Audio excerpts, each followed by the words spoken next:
Hoje eu venho trazer a história de um homem que a história dele é muito interessante, que a história dele começa no final da história de muita gente, ou que muita gente almeja, mas não consegue. O ponto inicial da vida desse cara aqui. Hoje nós vamos falar sobre Jó.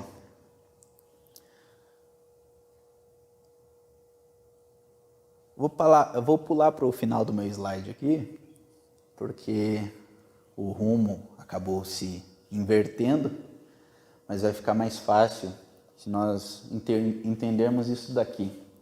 A jornada do herói. A jornada do herói, ela é um conceito de narração, um conceito de narrativas. Você usa isso para criar um roteiro, para uma história, para um teatro, para um filme. Você geralmente usa esse caminho que foi exemplificado, que foi percebido pelo Joseph Campbell. Joseph Campbell, ele se envolvia muito com a literatura mitológica. Ele gostava disso, mitologia grega, mitologia egípcia, mitologia nórdica, mitologia hebraica. E ele tratava como mitologia e ele reconheceu padrões muito específicos na jornada do personagem principal. Tanto que ele usa termos que inclusive são termos que fazem alusão à Bíblia. A jornada ela começa ali no ponto mais alto, no mundo comum, onde nós podemos traduzir como cotidiano. É a pessoa que é o protagonista do nosso filme ou da nossa história, que ele está ali vivendo a sua vidinha comum, o seu cotidiano. Então ele é chamado para a aventura. A princípio ele recusa o chamado. Não, eu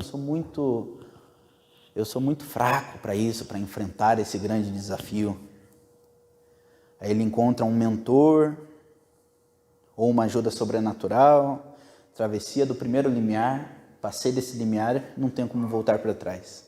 Minha história tem que andar para frente. O ventre da baleia, uma dificuldade, um teste, alguma coisa, fazendo alusão a Jonas, né, aqui. A aproximação da caverna oculta, a aprovação suprema, a recompensa, o caminho da volta, a ressurreição, quando nós pensamos que está tudo perdido. E o nosso herói ele volta com a sua recompensa da árdua aventura que ele acabou de passar.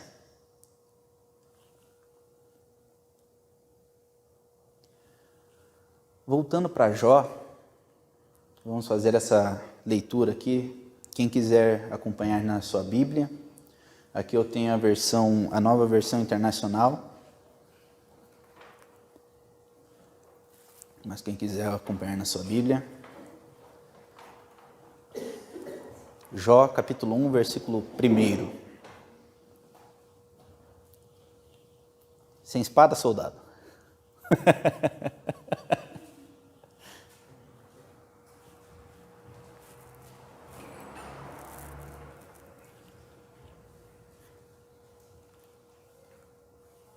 Todos encontraram?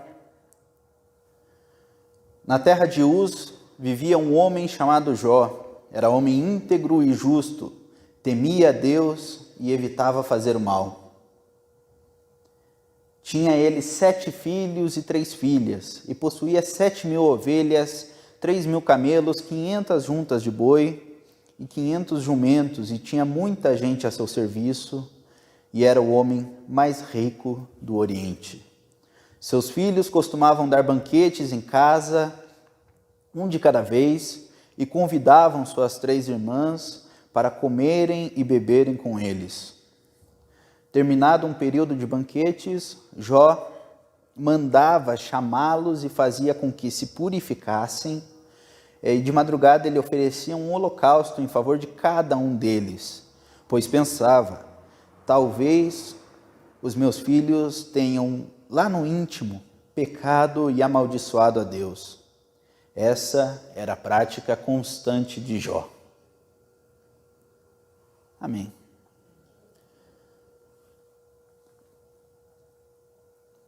Jó é um personagem bastante interessante porque quando cada um de nós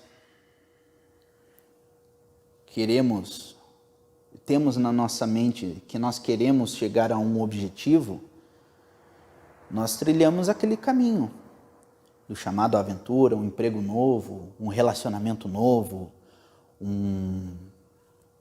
uma conquista nova, um vestibular. Nós queremos um objetivo e nós começamos desde o primeiro passo nesse objetivo. Para a vida da fé, muitas pessoas, e louvo a Deus que não seja o caso aqui, muitas pessoas querem usar a religião, a religiosidade, para chegar num ponto final, que é o ponto de ser íntegro, temente a Deus, que se desviava do mal.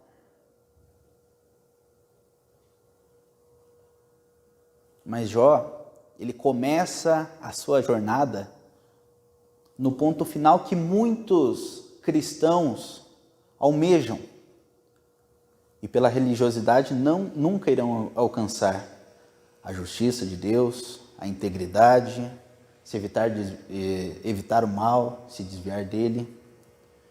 Muita gente quer alcançar isso pela religiosidade. Mesmo se você conseguisse, através da religiosidade, alcançar a Deus e ter uma comunhão com Deus, intimidade com Deus, a história de Jó nos mostra que nós devemos procurar mais, e mais, e mais, e mais. Nesse ponto inicial de Jó, ele era um homem íntegro, justo, temente a Deus, que se desviava do mal. Mas aqui nós estamos no primeiro versículo do livro inteirinho. Para quem conhece o livro de Jó, são 42 capítulos, onde Jó perde tudo, ele perde cada uma das ovelhas dele, ele perde cada um dos jumentos, ele perde todos os seus filhos, ele perde toda a sua riqueza, porque Deus permitiu. Isso é muito importante.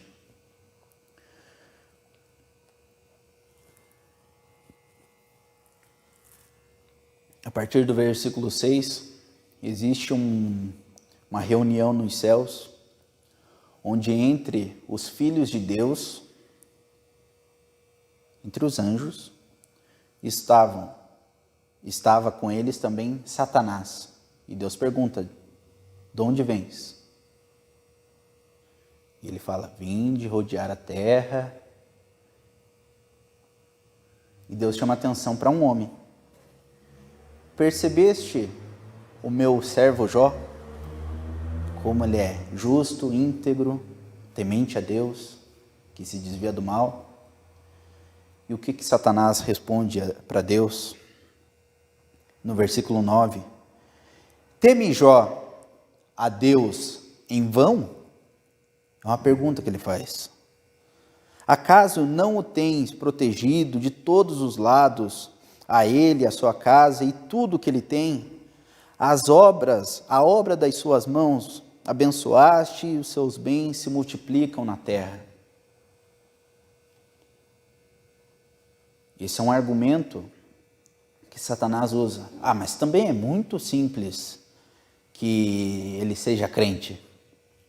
Olha, anda de McLaren, anda de terno italiano, usa a melhor roupa. Olha os filhos deles como são bonitos, Olha como ele é feliz, porque ele tem dinheiro, ele tem bens, ele tem propriedades. Ele é o homem mais rico do Oriente. E Deus permitiu que Satanás o provasse em todos os aspectos da sua vida, tirando dele os filhos, o dinheiro, os animais dele, os territórios dele. Satanás só não podia aviltar contra a vida e a integridade da vida de Jó. Jó também perdeu saúde.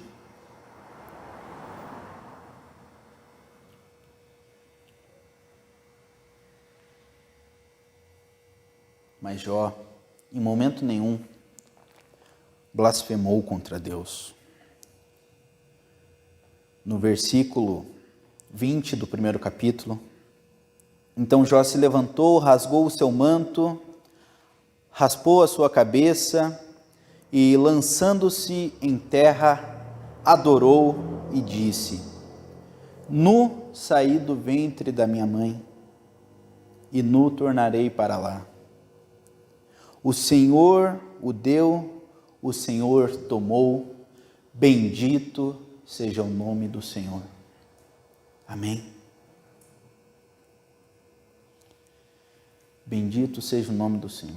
Jó não pecou. Ele poderia reclamar, mas ele não reclamou. E a história de Jó é muito interessante,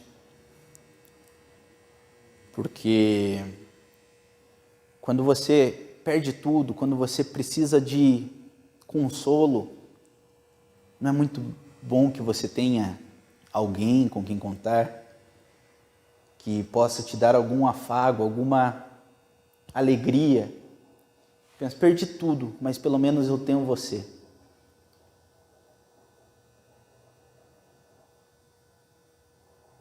Só que ele podia contar com alguns amigos. Ele conhecia 3 amigos. Esses 3 amigos foram até ele e perguntaram, basicamente o questionamento dos 3, o que você fez para que o Senhor te tocasse e te tirasse tudo, todas as tuas coisas? Percebe como é uma teologia retributiva? O que você fez para que a tua bênção saísse de você? O que você fez de errado? Onde você pecou? E a Bíblia, a própria palavra de Deus, nos diz: Jó não pecou. E estes 3 amigos, aparece mais um 4º amigo no final, que é completamente ignorado por Deus. Evidentemente não farei a leitura do livro, porque são 42 capítulos. Mas o Senhor não deixou em nenhum momento de abençoar aquele homem. E aquele homem não deixou em nenhum momento de glorificar o nome do Senhor e reconhecer a sua pequenez e reconhecer que dependia totalmente de Deus. Vamos ali no capítulo 42, no último capítulo.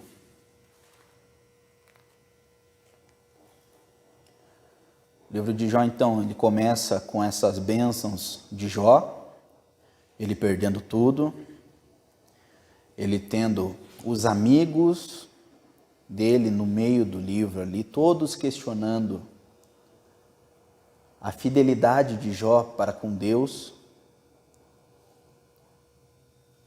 Deus, no final do livro ali, 38, 39, falando diretamente com Jó.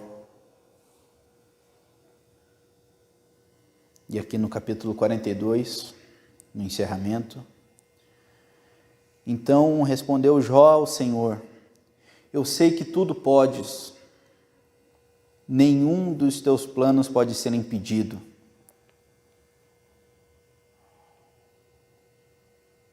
Quem é aquele, perguntaste, que sem conhecimento encobre o conselho?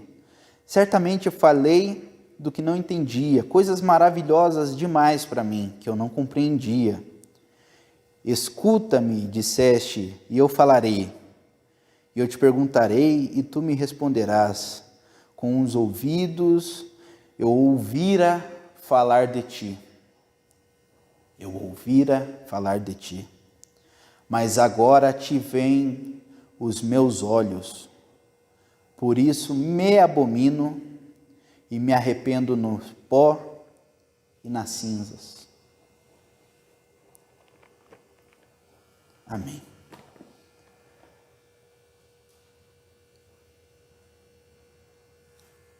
O nosso herói, neste livro, nosso personagem principal desse livro, ele começa no ponto final do Joseph Campbell, da jornada do herói. Porque ele tinha tudo, ele era bem-sucedido, ele era reto, ele era temente a Deus, ele era íntegro, justo, se desviava do mal.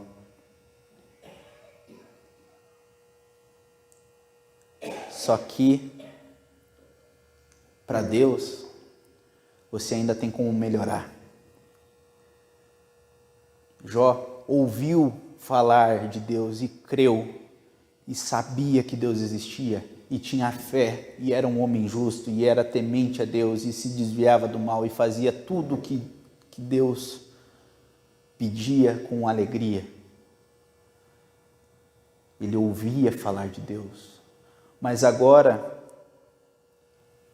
por tudo isso que ele passou na vida dele, por essa reviravolta, por esse plot twist, que é o termo moderno, por essa virada,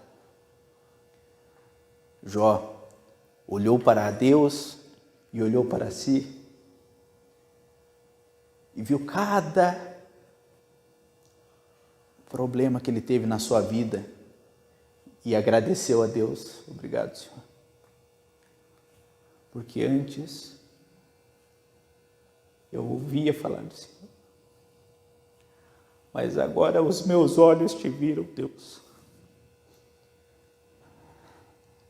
E agora eu estou melhor do que eu nunca estive na minha vida.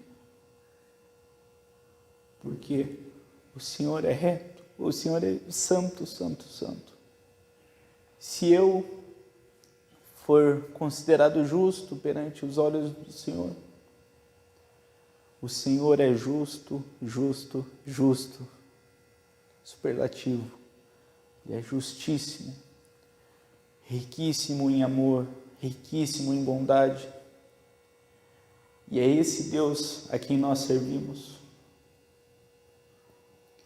E por isso que nós cantamos: não há Deus maior, não há Deus melhor, não há Deus tão grande como o nosso Deus.